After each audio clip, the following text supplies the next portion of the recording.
महाठग सुकेश ने करवाया हसीनाओं में झगड़ा। बॉलीवुड में फिर शुरू हुई कैट फाइट। नोरा ने ठोका जैकलीन पर मुकदमा। एक्टर और डांसर नोरा फतेही ने एक्ट्रेस जैकलीन फर्नांडिस के खिलाफ मानहानि का केस दर्ज किया है। नोरा का आरोप है कि सुकेश चंद्र से जुड़े मनी लॉन्ड्रिंग केस में उनका नाम जबरन इस्तेमाल किया गया। एक्ट्रेस का कहना है कि सुकेश से उनका सीधा कोई संपर्क नहीं था। वो माठग को उसकी पत्नी लीना मारिया पॉल के जरिए जानती थी। नोरा फतेही ने जैकलीन फर्नांडिस के खिलाफ 200 करोड़ रुपए का मानहानि का मुकदमा दायर किया है। सोमवार को भी दिल्ली की एक अदालत में अभिनेत्री जैकलीन फर्नांडिस और ठग सुकेश चंद्रशेखर के खिलाफ 200 करोड़ रुपए के धन शोधन के मामले में सुनवाई हुई। सुनवाई के दौरान जैकलीन फर्नांडिस भी अदालत में पेश हुई। कोर्ट ने मामले की सुनवाई को 1 हफ्ते के लिए स्थगित कर दिया है।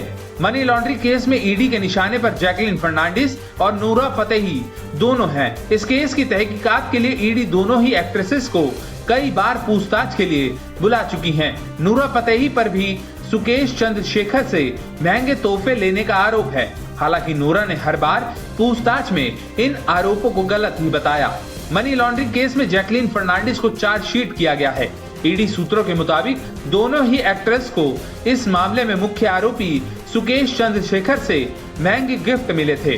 2 दिसंबर को अपना बयान दर्ज कराने के बाद प्रवर्तन निदेशालय कार्यालय से बाहर आने पर नोरा ने कहा था कि उन्होंने सुकेश से कोई गिफ्ट नहीं लिए हैं।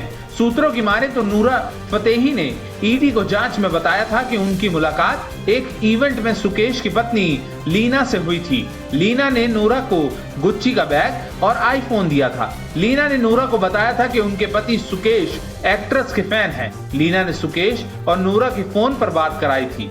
जहां सुकेश ने नोरा को फैन होने की बात कही, वहीं लीना ने बताया कि सुकेश टोकन के रूप में नोरा को BMW देने वाला है। नोरा को बाद में BMW कार को लेकर फोन भी आया था। उस कार की डील के लिए शेखर नाम के शख्स का फोन आया। नोरा ने अपने रिश्तेदार बॉबी को शेखर से डील करने को कहा था। एक्ट्रेस ने बॉबी को कहा कि शेखर को BMW के लिए मना कर दे। बॉबी ने फिर शेखर को बताया कि नोरा को कार नहीं चाहिए। तब शेखर ने बॉबी को BMW का ऑफर दिया। बाद में दूसरी डीलिंग के तहत BMW ली गई, जो बॉबी के नाम पर रजिस्टर है। अब इस केस के चलते बॉलीवुड की 2 हसीनाएं आमने सामने आ गई हैं, जिनकी लड़ाई अदालत में होना तय है, क्योंकि केस 2000 करोड़ की मानहानि से जुड़ा है।